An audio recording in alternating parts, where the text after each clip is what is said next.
Here. Trustee Sparrow. Here. So at this time, individuals can speak on any topic on the agenda up to 3 minutes time. Extensions are at the discretion of the chair. No action can be taken on items not listed except as possibly referrals to committee staff or future PFIC agenda items. So is there anybody here that wants to make a comment? Charlie Manning, 4001 Lighthouse Drive. Pleasure to be here. I'm going to speak to only one matter, and that matter involves the compensation for our short-lived administrator. I believe that the agency delivered a product that was unsuitable. In other words, the human they put here. And I think that we should consider, a PFI should consider not compensating for the delivery of an effective product. That's all I got to say. Anyone else? Anyone online? Yeah, I guess we're online. Okay, I'd like have a motion to approve the minutes from the June 26th, 2026 PFIC meeting. I move that we approve the minutes from. Second, I'll second it. okay, all in favor? Aye. Abstain. Abstain, you weren't here. Correct. All right, this time, we want John Peters here to talk about, the products. About time. Can you introduce yourself and Yes. Do I have a place to connect? Can I put some slides up?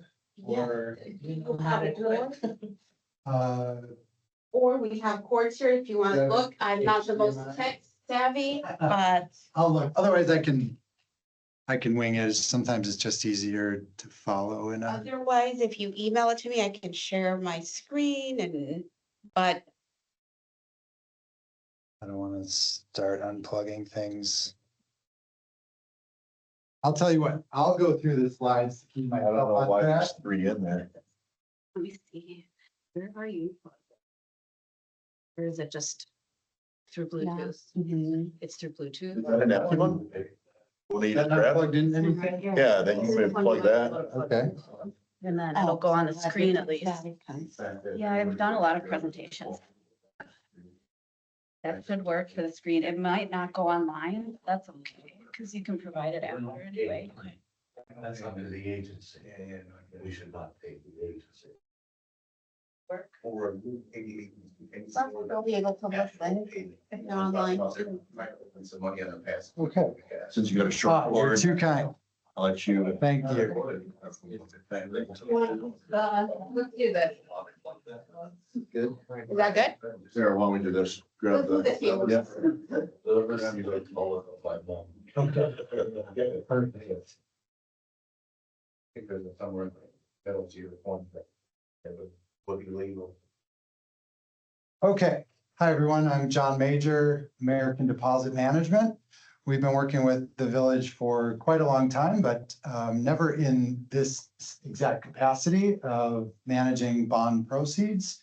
So I'm going to talk about just very high level what we do, and then specific to the recent bond issue and what the questions are still outstanding, and obviously answer any questions for you all about what we are doing, can do in the program. So why are we here?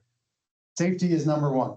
When we're managing money, our program is focused on FDIC insurance for your total balances. So we work with about 500 banks all over the country to find the best rates, either in money markets or CDs.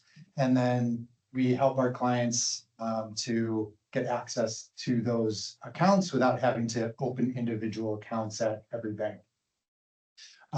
Rates are obviously there. Arbitrage and tax compliance is the other piece of the puzzle here. When you borrow money tax exempt, like you all just did, there are special rules about how much money you can earn.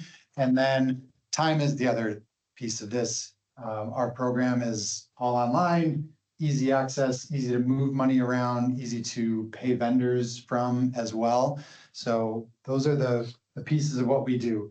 Investment and cash management, managing tax compliance, and then payments. A little bit about us. Over 5 billion in deposits, 1,900 clients, 15 years we've been around. My specialty, the area that I focus on is municipal and local government entities. So I've been doing this my 10th year with ADM now. We are a registered municipal advisor, so we're regulated by the MSRB and the SEC and are required to be a fiduciary for all of you. So we have a very high level that we need to get to. We work with a lot of public depositors, also non. And this is really the core of what we do. We call it the American Money Market Account. So this is our liquid cash account, just like any money market you have at your local banks, but we do it on this much bigger scale. So distributing cash, we have unlimited deposit protection, next day liquidity, competitive rates, of course. And then as we have for the village just recently, we have multiple sub accounts, including we have 3 separate accounts for the recent bond issue to segregate those funds by project. And usually pretty board and auditor friendly. So it's easy to see what we're doing. We give a list of all the banks that you're working with, which I'll show you later. We work with tons of local banks, not Johnson, but that's because they don't pay us the best rate. So almost everybody else in the region. And then the other piece of this, which I mentioned, CDs, certificates of deposit, again, same structure as you would get at any bank. We're just doing all of the legwork to find the best rates from all across the country and consolidating all of that into one place. We do also offer securities when the need arises. In your case, you have relatively smaller balances. So we have the best rates are in CDs and we don't have to go to securities to, usually it's a capacity question. If you have $100 million project, there's not enough CDs to go around that have great rates. Some other things that we offer here, as I said, vendor payments, merchant services, we do bank RFP consulting. And then this is what staff sees, online access, mobile, and everything is here. List of all of your transactions, statement history, withdrawals, vendor payments, it's all in one place. And we also set up dual control. So there is the ability to have anybody request transactions, somebody approve. We can also let auditors or anyone have view-only access. And this is what our statement looks like. Again, all the banks that you might have deposits with, so it's very easy and transparent. And you also have the ability to exclude any banks. A while back, we had some really great rates from the Bank of China, and some of our clients weren't into that, and so we excluded those. Some people have, if there's a concern about cryptocurrency and some bank is into that and you don't want to be a part of it, and for any reason, we can always exclude as well. And then vendor payments, again, a staff thing, but we can make payments directly to vendors out of the accounts. You don't have to go to a second transaction to go to the bank to then go and make a payment, which can save time and reduce fraud if we're doing this. We do this typically all online. So ACH, wire, we can even do checks, but we just process them online. And this is what that form looks like. Again, very straightforward, simple. We try to just be as easy to work with as possible. And then we provide payment history. So every month, payments that are out, so we can reconcile. And then Bingham is our exclusive third-party provider that we've worked with for the entire history of our company to do arbitrage rebate compliance. So for your bond issue, we do internal calculations on whether you may be earning more than the IRS allows. But then when we do our annual reporting or our final reporting, we hire these folks. That's all that they do. They only do arbitrage rebate. They're one of the largest providers in the country. And so they are very good at what they do. And so we lean on them to, if you actually need to make a payment to the IRS, we want to know that we have the very best working on that for us. And that's me. That was a lot. And I ask if anybody has any questions. I'm kind of new to this, specifically, what is your involvement in the village? What do you do for us? Me personally? No, I'm talking about your company. So we are managing cash. We have several accounts, but most recently the bond proceeds. So your debt issuance, you borrowed money from investors, right? All of that money came into our program. We have distributed it to our network of banks.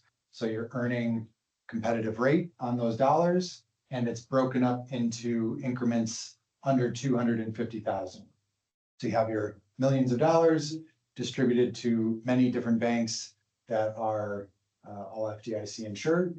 And then the question that prompted this me joining is, what do we do with those funds? Typically, we want to try to invest those dollars according to when you're going to spend them. So we maximize the rate that you get. As one of our guests so astutely pointed out, there's even very short-term rates that are paying more than money market rates right now.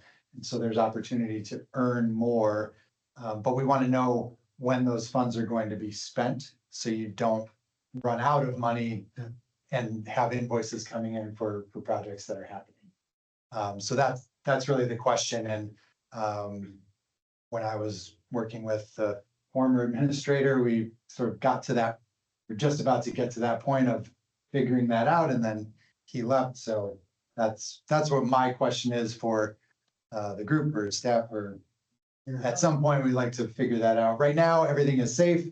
You're earning, our rate last month was 3.51% on the cash. And we're closer to 4 or even over 4, depending on the term that we would select on CDs. So there's definitely premium to be had if we can figure out when, how long we can tie up that money for. How was that managed here? The fund? Talk to him. You said it was between you and Travis, that's why I It asked. wasn't me. I honestly, Rob took care of it between him and Rob. Until this. Until now. Now I gotta remember this, you have to call on me. I Yeah. can't just speak up, so. On Mr. Locke now. He was the chair of the PFIC at the time, and he worked with Travis. And they made the decision, and we talked about it in the meetings, you know, and looked at the rates and looked at what, and we voted on it. But he took the bull by the horns because that was definitely more his area of expertise. I mean, So, am I okay to speak, Carmen? Huh? Am I okay to speak? Sure. Speak, please. All right. So, I mean, it was pretty simple. I mean, if they're, forget what we just borrowed for a second. For what we have on the accounts, we've got, we were taking about $1 million with you guys, give or take. We have similar at Whisk, okay? At Whisk, I know we had a CD, I think was coming due, actually. And so the logic that I tried to bring is if we've got just shy of $2 million, give or take, or right around there, how much do we need? You know, so we always felt comfortable when rates were better in CDs, taking about $250,000 and buying a CD, and we found the best rate term, and we never went over a year because we just wanted that money to come back, okay? Your biggest issue now is between probably Monica, because she's paying the bills, and ADM and Scott letting Monica know when we're gonna owe somebody, is taking those those 3 borrows, and maybe jumping them into something like a 3-month CD. You know, 3 month CD, you know better than I, when I looked at Fidelity this morning, because that's what I do, my own money, and it was 4%. So if you can pick up a 0.5%, that might make sense, but again, you have to have the money to be able to pay them out of that. So that's probably your biggest decision right now, is how do you take those bond funds, and if you even have the time to put them into some. I got a 1 month about a week ago at 4.15 that disappeared like right away. But again, they've got all these banks, so he might have a, 4.1 with one of his banks. So I think that's the thing. I would gladly come and meet you at the village office and Monica and take a look at that, with John. And then it has to be approved by you, village president, and usually Travis, but now again, Monica, I assume, is in that position to approve things. So that's how I see things. Okay.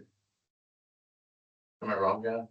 Is that No, about right? and really the crux of the whole thing is, do you know when you're going to need to spend the money?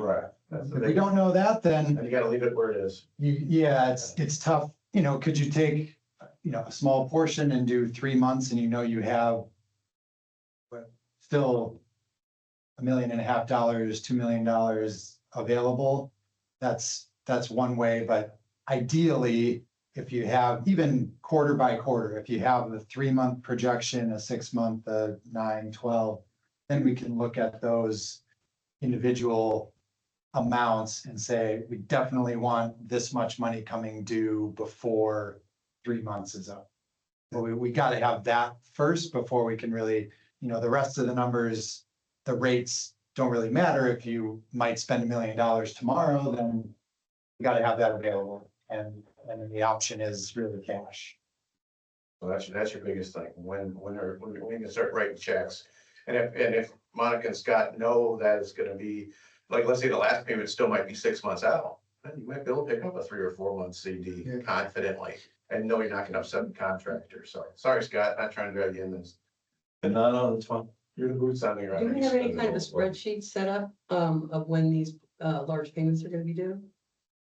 You have a projection of Yeah, what, I don't. I received the payment request from Scott. I don't know, Scott. They full pay request when the contractor needs to kind of get their money to get paid. So depending on their progress on the job and what they got going on, they request pay requests. They don't do it every month or every 2 months or whatever, but realistically, the project's only gonna be another 4 months and then it's gonna be pretty much done. So it's not gonna go beyond October, because you're not gonna be able to lay asphalt in November, December, so it'll be done in 4 months. So the only thing that might make sense is if John today goes back to the office and says, hey, I've got a 1 month at 3.9, then move half of it into the 1 month. Because you're picking up 0.4 roughly, versus what it's in a money market account. You probably can't do 2 and 3 months, or maybe you ladder it, you do a 1 month and a 2 month, knowing it's got a point, you're gonna have to pay the rest. But I would probably just do successive 1 months and, go from there. That's just my opinion. I can definitely ask. I don't know if I will get, but I can definitely ask if they have a more consistent pay request. And even an estimate, if they say we're gonna need, 500,000 this month and maybe 750 next month and whatever, like just a broad estimate that we could say, okay, we know we can do X amount in a 1 month because we know that they're gonna be pushing that out beyond 1 month. That would be something, like you said, if we did half of it in 1 month, we're picking up the rate and you're taking very little risk, you're still having lots of cash left over. But it doesn't have to be down to the penny. We can still be conservative and leave cash, but if we know we have any numbers. Or you can look, for example, the last thing that's being done, right, is paving, right? Correct. So if you know the paving dollar amount, and I do not know it off the top of my head, let's just say it's 500,000. Could be very wrong. Then that 500,000 isn't gonna be billed for 4 months. You can put a 500,000 in a 1 month or a 2 month very confidently. And then if you don't want to mess around with too much, getting too cute, then you leave the rest of it in cash. But pick the things that are gonna be last done, and then those dollar amounts can probably easily go into 1 month, and you can just roll it from there. But And honestly, in the end, it's, it's thousands of dollars, but it's not tens of thousands of dollars to make the change. You know, to go for a couple of months. If this was a 2-year project, you know, you start to, maybe it is tens of thousands of dollars in difference, but you know, we still want to do what's best, but we don't need to overextend and make it more complicated and make your life more difficult because we don't have enough money in cash. And the point is not to give anybody extra heartburn. It's just, if there is an easy opportunity to make a few more dollars, then that's what. Pretty much we need to know what the cash forecast is, where the funds flow for each period of time to be able to know, okay, we've got these excess funds that we can do, and for what period of time, okay. And we also, Mr. Lott now pointed out, there's talk of rates going up.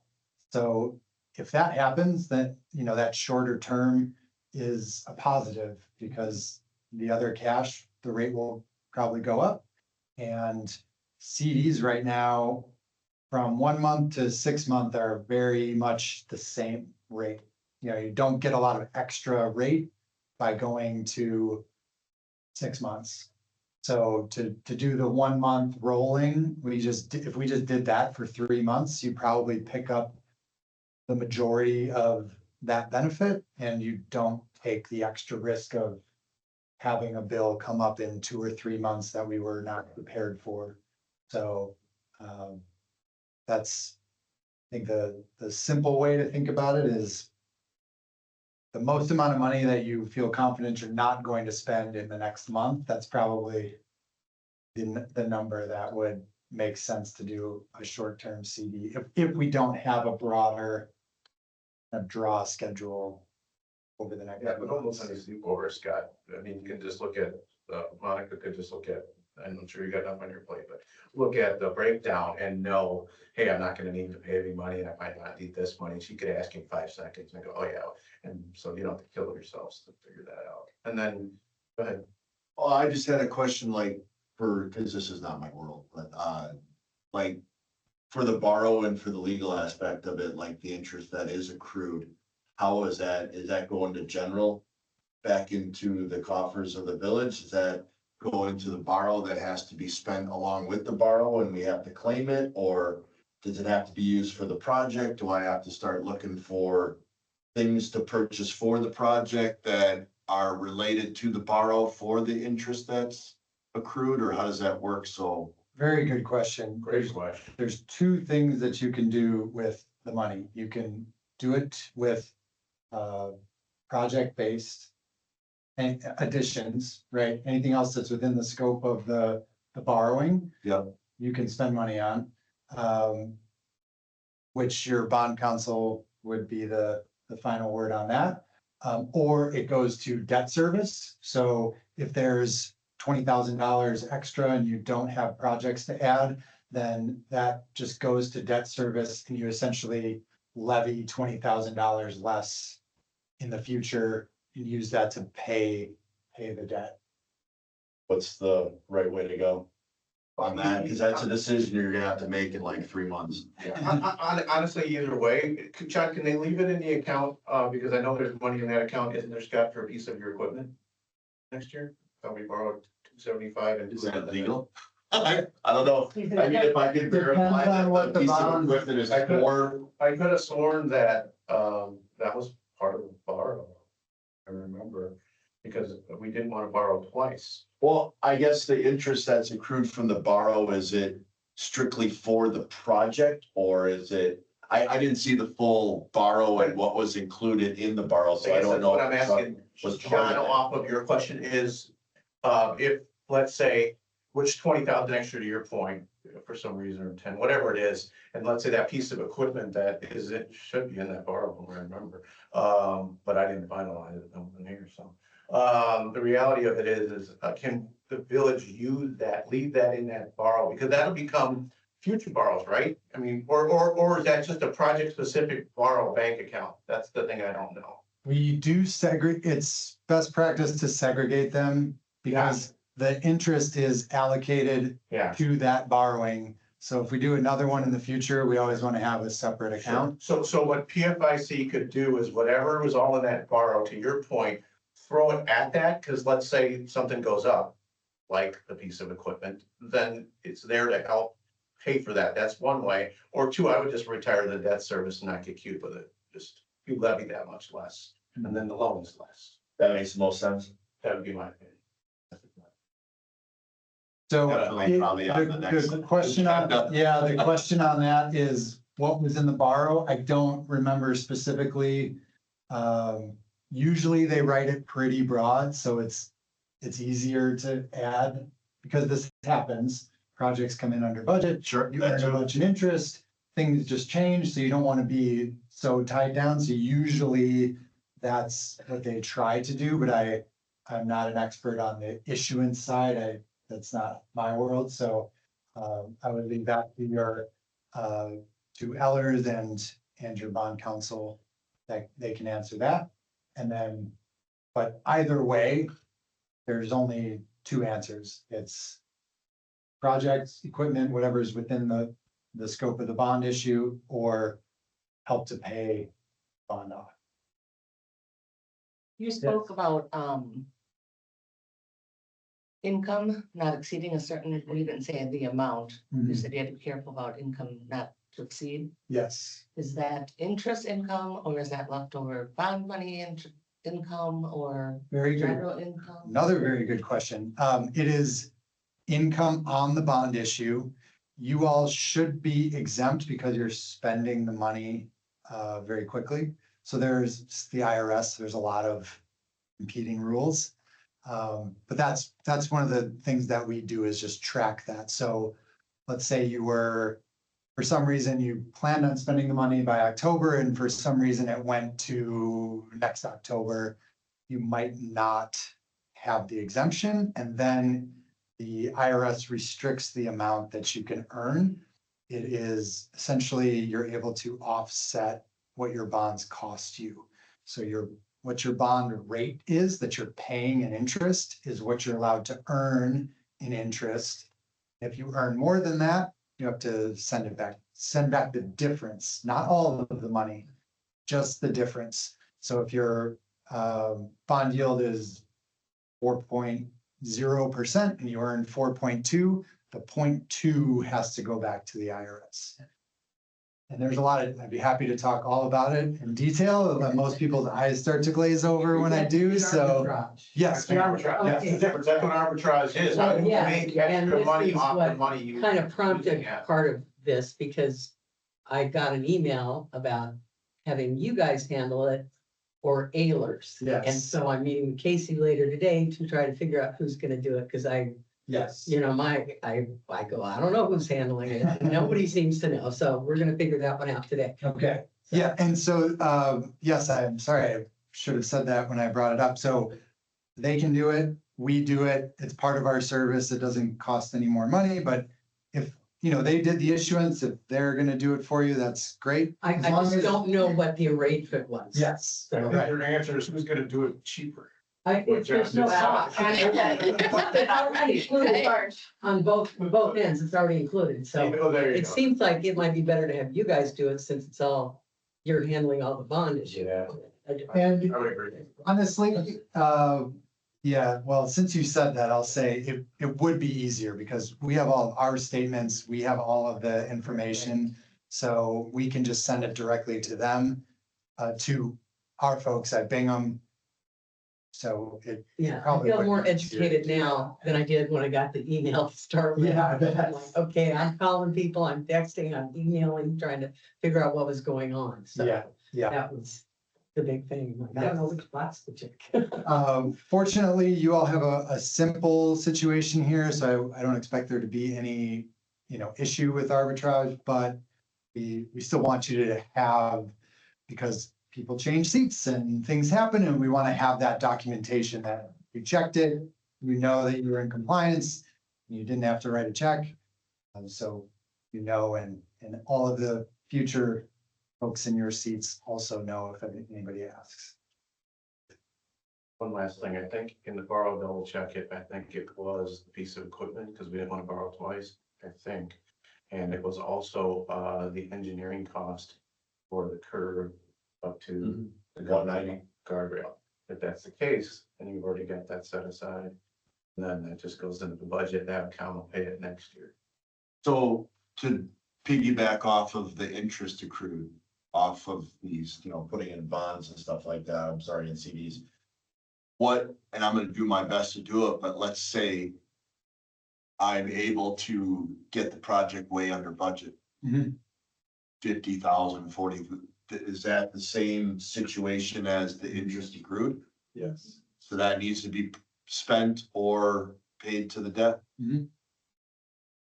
And Casey will help you with that if there is. We have clients, oftentimes, your payment, if your payment's 50,000. Then yeah, you make a payment with that money, that's easy.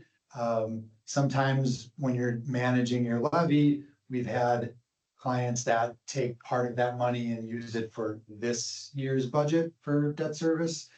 And then some of it goes to the next year's. And so there's a lot of ways, and Casey will know.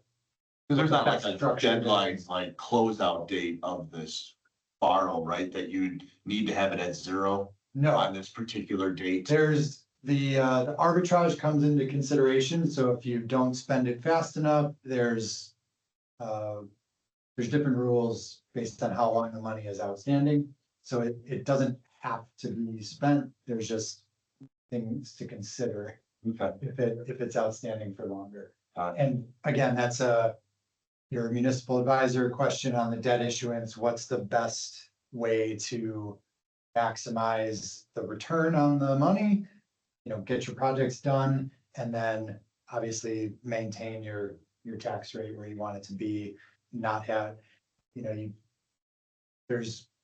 wouldn't want to necessarily have a huge drop in your rate because you have this extra money and then the next year it goes up and, there's all kinds of considerations on how to utilize that, but I don't think you're gonna have an arbitrage issue. I think the rate was 3.85 against. I recall this one not in front of me. And if you're at 3.51 right now, you don't even have an arbitrage situation. You're still making money, which helps, but you don't have the arbitrage rate run up all the IRS. And even if you get into some 1 months at 4.1, whatever John's got, let's say the village does something like that. Since you're below it now, you're not gonna probably flip over it. Just any extra money that would be in that account to use and or retire debt service. correct. And one thing that I always say about arbitrage is it's not the only time it's a bad thing is if you don't know that you owe money and then suddenly you have to write a big check. As long as we track it, if you have a arbitrage liability, so you owe the IRS money, that just means that you earned every penny that you possibly could on your bond issue, on the proceeds, I should say. And that's a good thing. You want to maximize that as much as possible. And if there's a little bit extra, there's one form to fill out and a check to write. It's not a ton of work. There's no penalty. There's no issue as long as you know that it's due. Trouble comes in if you don't know it's due because then there are penalties and interest on top of it. And if you suddenly had to go back and write a check 2 years later, that's not as much fun, but yeah. Every April I get to have that. Yeah, IRS will get their money. They are good at that. It's actually, it's a genius rule or ingenious maybe. There's a lot of nuance to it and they figured out how to get their money. It's very complicated and there's not a lot of ways out of it. Well, I feel a lot more educated. I appreciate it. Great. Thank you. Yeah. Absolutely. Anything else? Good. Okay, Thank you so much. my pleasure.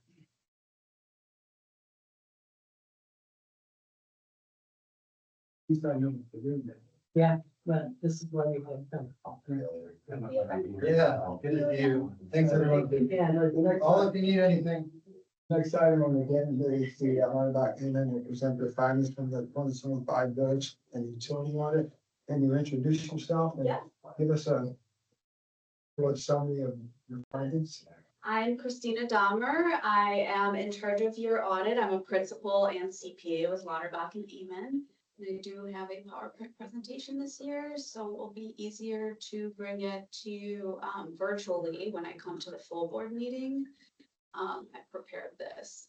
So it is kind of a high level overview anyway, of course. And if you want to proceed to that first slide, we're going to start with just kind of a, an introduction and a process for the timeline of what the audit typically looks like.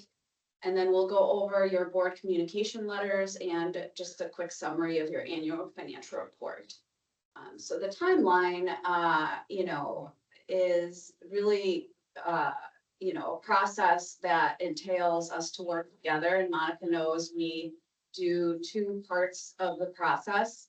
First part of the process is preliminary field work, we call it, where we get to understand your community and then how things function, what kind of internal controls are in place. And this is a very small office, so we understand that there is sort of a deficiency or lack of internal controls overall, but there's compensating controls where people are doing reviews and there's things like that. So each year we will talk through that. Of course, with Travis transitioning away, that will change in the next audit process because I know that he was a big part of some of those controls. So as you bring on a new administrator, we're going to work with you to make sure that they are also part of those compensating controls as well.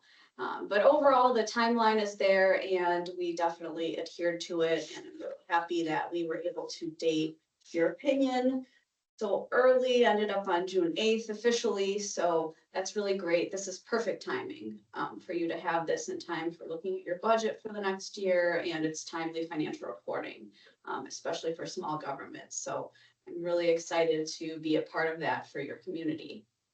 And we can go on from there. You also participate in the Wisconsin retirement system, which means that they hire an actuary to determine how much you pay into it.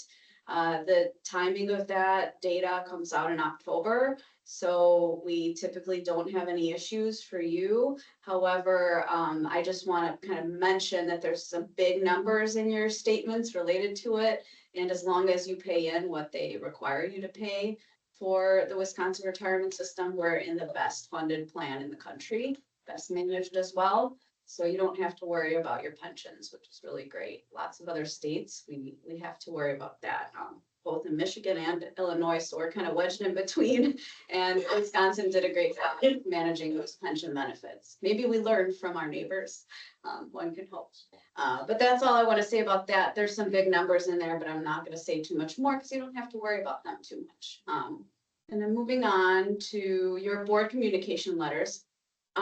You're supposed to get 3 basic letters. SAS 114 just refers to auditing standards, and that is a letter that goes to the board no matter what.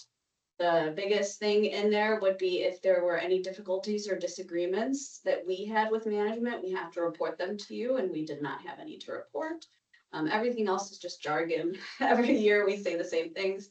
And then there is another required SAS 115 letter, which would be a result if we saw any material weaknesses or significant deficiencies.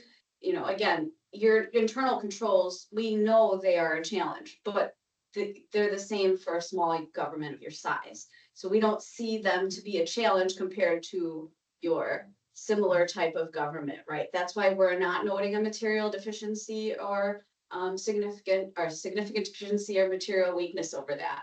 We're working with Monica to make sure that she has the support throughout the year so that the adjustments can get made. And we've seen the adjustments come down. So I think with the new system you have in place, we're also really confident in that. Now, I do want to give you a caveat that next year you may see something pop up just because the administrator is absent. And so we're not going to see some of the controls actually functioning, which means you'll have a noted deficiency next year in your audit. I'm just, kind of getting you ready for that because it's a likely scenario. And that's perfectly fine and normal, again, for a small community to receive a comment like that about their internal controls. But just know that that risk is there. You have a small office, and so that's why we note it, right? Just so that you're aware of it, which you already are. A question about that. How would you mitigate that? Right now with no administrator, I think it's difficult because it really is just kind of Monica on her own. You could potentially, review something like a bank rec. I don't know if you're already presenting that or if you're just sending them expenditures. maybe she could print out bank recs for the board until you get an administrator so that you can see that that's, happening and it's. Well, we do see them. something- We- Okay, we so view if all you're that. already viewing that, Yeah, we already. that's about all you can do. We always Yeah. have, and But that's still a compensating control, so we can't view it as an internal control. okay, Right? It's a nice like second best, but because you don't have the main, that's why we would end up noting a deficiency. So I'm just getting you ready for that eventual possibility if it comes to that, but also it depends on, if you get an administrator in and then we don't see that as an issue, so. But I just like to get ahead of it so it's not a big surprise because you haven't had one, right? So we want to make sure that it's not a surprise next year. And then we have the management letter, which is really just more between us and management to work on some of the like nuances or housekeeping items. For you guys, the biggest thing, which, John was just here, at the end of the year, you have a lot of cash because you're collecting your taxes for the other taxing bodies, and that just happens to be uncollateralized right now. It costs money at the bank to get the collateral to put against it, right? So most communities don't do it. So it's a comment we just have to note, and the risk is really, really low. I mean, in order for the risk to become an issue, the bank you have your, money with would have to fold and not be able to give you your deposits. And then, of course, you would be out of luck because you're not fully collateralized, right? So we're just noting that as an issue for you. But again, a lot of small communities choose to keep that as a risk because of the cost with the bank for them to collateralize you. So they're gonna actually put securities in an account for you under your name, and then, that's just hanging out there, so it costs money, of course, for them to do that for you. And they will charge you fees. So if you wanna keep it the way that it has been, it's perfectly typical and similar to what we see of communities your size as well. So again, just noted in the management letter and the bigger issue that we're seeing from the prior year. Doesn't that really depend on the strength of the bank itself? That's up to you to decide, yes. So we won't comment on how strong we think the banks are, where the economy is, but we have to note that there's risk if the balances are not in place. But of course, we haven't had a bank fail since the 30s, right? So we all know, what the possibilities are and have all of that information. It's just required by audit standards that we let you know, right? And it's also disclosed in your statements, but it is, yes, it is the only significant comment, so that's why I mentioned it. Everything else is really minor and just, not even worth talking about at the meeting. And then moving on from that, the actual audit are real exciting pages from an auditor's perspective, are pages 1 to 3, which is your independent auditor's report. Again, as I mentioned, dated June 8th. And, the main thing is this describes that the financials and managing and, doing all of the management of the government and the financial information that results from that is your responsibility. And then our responsibility is to give you an opinion on whether or not that is accurate in the report that we have before you. So it just outlines that, and that's why it takes 3 pages. But the main page I copied there for you is the first page with the opinion on it, which shows we have a clean, unmodified opinion. And this is, just easier for the public then to understand as well. So moving on from that. Just one question, Yes. like on page 2 at the bottom, you said management has omitted a management discussion and analysis. Oh, sure. How important is that? Yeah, so there's a few extra pages that we could add to your financial statement, so we can work with you to do that, and then Monica would have to prepare a narrative. The Governmental Accounting Standards Board made it required supplementary information, so that's why we have to mention it in our report, but most small governments in Wisconsin don't present one. So what would be the content of that? It would show a comparison of your financial statements at the high level from the current year to the prior year, and then there would be a narrative to accompany a discussion of the changes or at the functional level. Why did police costs go up or down, that kind of thing. And then that gives a narrative that you could then share with the public or utilize. But as I mentioned, a lot of small communities have decided not to prepare it or don't believe that it would be utilized.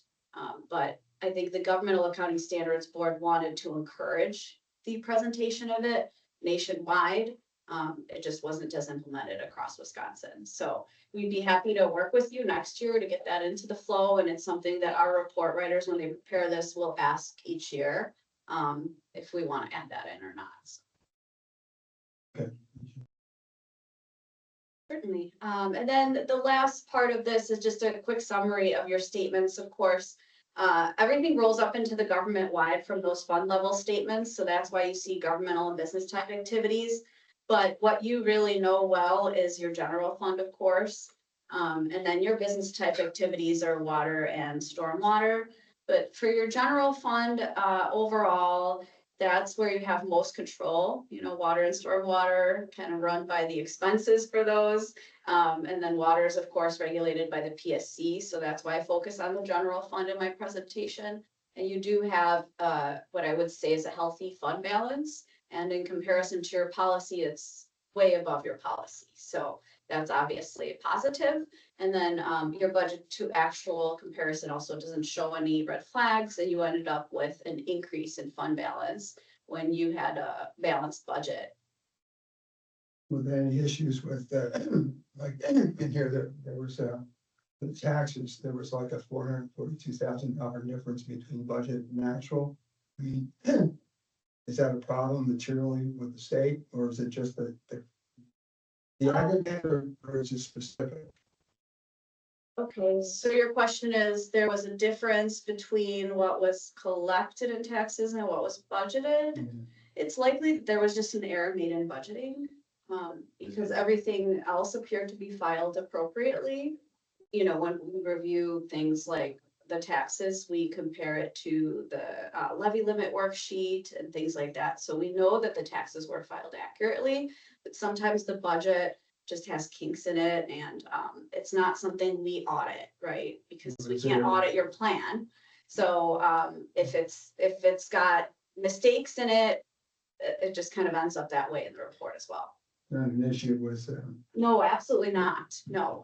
If there were issues, they would have been uncovered during our audit process when we reviewed the property tax levy. Carmen, if I may, just one last time. So Monica, does some of that have to do with Carmen's question with installments? Getting versus one point in time, the taxes, Installments to. meaning the next installment's coming up. I mean, I haven't seen this, I don't know what Carmen's talking about, 400,000, that's the first thing that comes to my brain is we don't collect all the taxes at December 31st, for example. Because there is the old. Oh, the settlements, you mean? Yeah, Yeah, so when property taxes are collected, December is where you collect for other taxing bodies and yourself. yeah, But then anything that gets paid later goes to the county. And then it gets reconciled by the county. You get a settlement in January, in February, and in August. Mm. So there will be an eventual August settlement. But like I said, the budget is sort of not prepared. And it doesn't go into your ledger the same way. It's just a staff prepared document. So if there's errors in it, you know, it's not something that's audited. It's just, it's what it is. And if it was a plan that had a mistake in it, it's just gonna be that way. and the only other thing I wanted to say, and I gotta get going, is the water is not a healthy balance. That's my opinion only. I'm not getting you to say that. It's not a healthy balance. That this village needs to remind itself that outside of the operating account, we probably have 10 water main breaks left in money before this village will be borrowing money to the utility if the PSC doesn't get the rates where they are. And even with the rates, I'm no expert on the PSC, so that's a good question for Casey, what I'm about to say, and that is, I asked Travis, but of course he left, and I'm not here. The PSC allow you to model some of those water main breaks into your budget? Because if not, we're in real trouble if water main breaks keep happening. So you're getting that, you could lose $100,000. Where's that gonna come from? If the PSC doesn't let it, and I'm no expert on that because yeah, anglers and staff handle that. You know, I was in your position, but I didn't do the legwork, so to speak. So that, I'd say that's your biggest heads up as a group and the board. Figured anything you got going on right now, sure will. Those are good comments. I believe there is a plan to do a rate case with the PSC that will be happening next year. They recommended it. So we are in the process of. a Okay, water so you rate study. started, Yeah. okay. So yeah, they will have you build in any cost, so if there are like, some sort of estimate or future forecast for water main breaks, because you've been experiencing them a lot, you should be able to build that into your plan so that they cover all of your costs, right, in that plan. We can always help with the spreadsheet and review the spreadsheet or help gather data for it as well. But that rate case is exactly timely. If you look at your statement of cash flows, which is on page 17, you can always tell when a utility is sort of flipping to the challenging side when it comes from a cash flow perspective. And that's what the PSC looks at as well. So, they will pull your PSC report and over time look at your cash flows. And when they see them deteriorating, they will open an investigation and then ask you like, hey, why aren't you filing a rate case? So I believe that's kind of what we're going through right now, which is really timely. But on your statement of cash flows, there's a cash flows from operating activities. And that for December 31st, 2025 is negative 144,000. So that's what is, showing that deficiency in a operating cash flow position overall.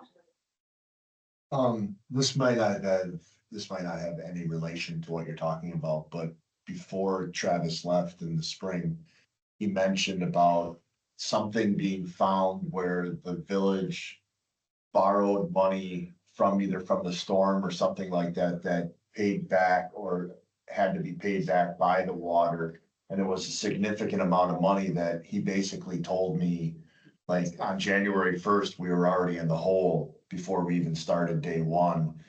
Is that contribute to the fact of where we sit right now, or is that Yeah. something that's going ongoing? And this is just a 1-year deal and we'll be back to being good, or because we paid our debt in the water utility, or is this something? He didn't go into specifics about it, so I guess I'm asking. Yeah, so I think as part of the PSC rate case, you're going to want to take note of on pages 14 to 15, there is an advance to other funds that's reported in stormwater utility. It's 182,000. Yeah. So that's what he was referencing. And you get a choice on how long you take to pay that back to yourself. Right? Was that decided? I guess I'm. It probably wasn't officially, right? So that's the question there is there a payment plan for that? Likely not. And, if you wanted to make one, that would be wonderful, but usually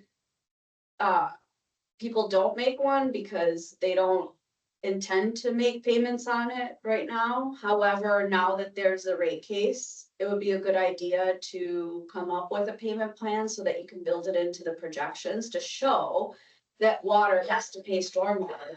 That way it'll get built into your rates.